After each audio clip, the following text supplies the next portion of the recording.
Hi friends, welcome to cooking with Reshmi. இன்றைக்கி நம்ம ரொம்பவே கிறிஸ்பியான வத்த ரெசிபி எப்படி செய்கிறதுன்னு தான் பார்க்க போகிறோம். பாருங்கள் எந்த அளவுக்கு கிறிஸ்பியாக இருக்குன்னு. இந்த வத்தை காய்கிறதுக்கு வெயில் தேவையில்லை, கை வலிக்க கூழ் காய்ச்ச தேவையில்லை, பச்சரிசியை கிரைண்டரில் அரைக்க தேவையில்லை. இப்போ இந்த வத்தை ரெசிபி எப்படி செய்கிறதுன்றதை பார்த்துடலாம். வாங்க ஃப்ரெண்ட்ஸ், வீடியோக்கு போகலாம். நான் இந்த கப்பால் 1 கப் பச்சரிசி எடுத்திருக்கேங்க. பாருங்கள், இந்த கப்பால் தான் 1 கப் பச்சரிசி எடுத்திருக்கேன்.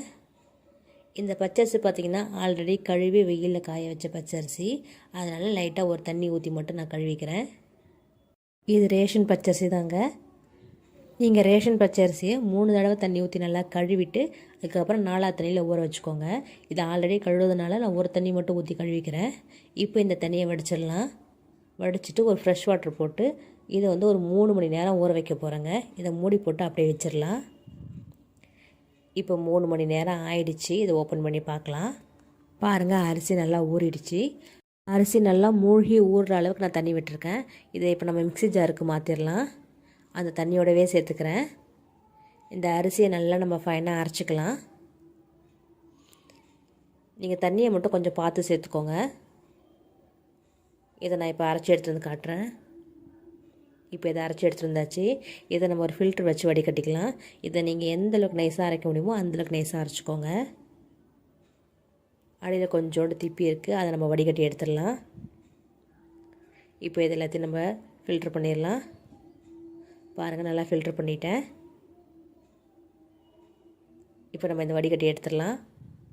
அடுத்து நம்ம தேவையான பொருட்கள்லாம் சேர்த்துக்கலாம்.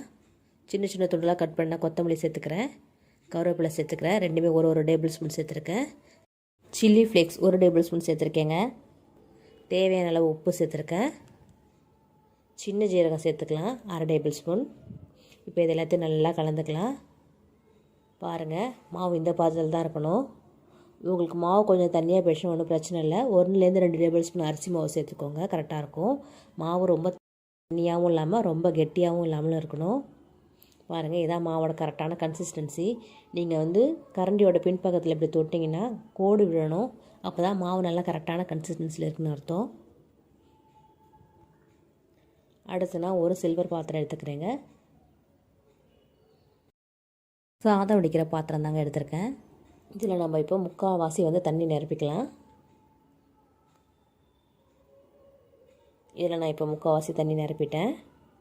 அடுப்பை ஆன் பண்ணி இதை கொதிக்க விட்டுருவோம். இந்த தண்ணி இப்போ நல்லா கொதிக்கட்டும். இதுக்கு மேலே ஒரு காட்டன் துணியால் மூடிக்கிறேங்க. இந்த துணியை சுற்றி நல்லா கட்டிக்கிறேன்.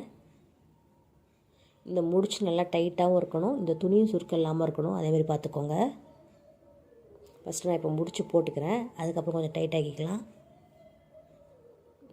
இப்போ நடுவில் இருக்க சுருக்கத்தை ஓரங்களை இழுத்து விட்டிங்கன்னா உங்களுக்கு டைட் ஆகிடும். இப்போ நம்மளுக்கு ரெடி ஆகிடுச்சு.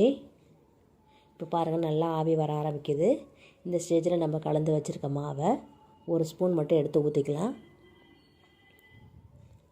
ஒவ்வொரு தடவை ஊற்றுறதுக்கு முன்னாடி நல்லா மாவை கலந்துக்கோங்க, இல்லைன்னா கருவேப்பிலலாம் அடியில் தங்கிடும்.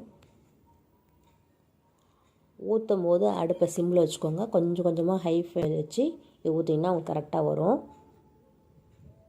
பாருங்கள், எல்லா இடத்துலையும் ஈவனாக ஸ்ப்ரெட் பண்ணுங்கள், ரவுண்ட் ஷேப்பில். இதை நான் இப்போ ஈவனாக ஸ்ப்ரெட் பண்ணிட்டேன். இதை மூடி போட்டு மூடிடுவோம்.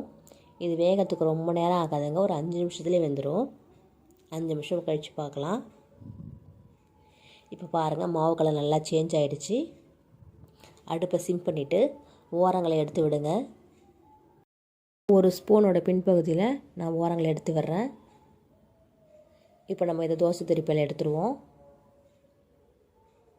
பாருங்கள் எவ்வளோ சூப்பராக வருதுன்னு. இதை பொரிக்கும் போது ஒரு பெரிய அப்பள சைஸ் கிடைக்கும். இதேமாதிரி அடுத்ததும் ஊற்றிக்கலாம். ஊற்றும் போது அடுப்பில் சிம் வச்சுக்கோங்க, அதுக்கப்புறம் மீடியம் ஃப்ளேமில் வைங்க. இப்போ இதை மூடி போட்டுடலாம். 5 நிமிஷம் வெயிட் பண்ணுவோம். இப்போ பாருங்கள், இதுவும் நல்லா குக் ஆகிடுச்சு. ஓரங்களை எடுத்து விடுறேன். தண்ணி நல்லா சூடாகிடுச்சா நீங்கள் சீக்கிரமாகவே வெந்துடுங்க. அடுத்தடுத்து சீக்கிரமாகவே எடுத்துடலாம். இது ஸ்ட்ரெயிட்டாகவே நான் தோசை திருப்பில் எடுத்துகிறேன். பாருங்கள், சூப்பராக வந்திருக்கு. அடுத்ததும் ஊற்றி காட்டுறேன் பாருங்கள். ஒவ்வொரு தடையும் மாவை கலக்க மறந்துடாதீங்க. ஈவனாக ஸ்ப்ரெட் பண்ணி விடுங்க, இல்லைன்னா நடுவில் மட்டும் அதிகமாகிடும். இதை மூடி போட்டுடலாம். பாருங்கள், அடுத்தது எடுத்து காட்டுறேன். கொஞ்சம் கூட துணியில் ஒட்டல பாருங்கள். எடுத்ததை வந்து இந்த காட்டன் துணியில் வந்து காய வச்சுருக்கேங்க. இந்த 1 கப் மாவில் எனக்கு 10 வத்தல் கிடச்சிச்சு. இதை நிழலையில் நம்ம உலர்த்திக்கலாம். நிழலில் உலர்த்தினா 3 நாள் ஆகும். வெயிலில் கூட உலர்த்தலாம். வெயிலில் உலர்த்திங்கன்னா உங்களுக்கு 2 நாளே வந்து காஞ்சிரும். உங்கள் விருப்பம்தான்.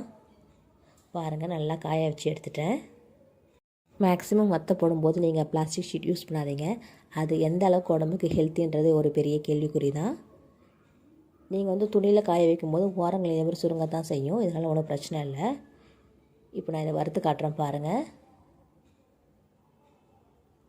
பாருங்கள் எந்த அளவுக்கு சூப்பராக எழும்பி வருதுன்னு. இதே மாதிரி நான் அடுத்ததும் வந்து போட்டு காட்டுறேன் பாருங்கள்.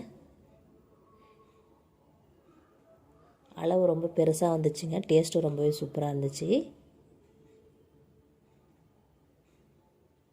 நீங்களும் ஒரு முறை இந்த வத்த ரெசிபி ட்ரை பண்ணி பாருங்கள். கண்டிப்பாக உங்களுக்கும் பிடிக்கும். இதோட டேஸ்ட் ரொம்பவே நல்லா இருந்துச்சு. இந்த வீடியோ உங்களுக்கு பிடிச்சிருக்குன்னு நினைக்கிறேன்.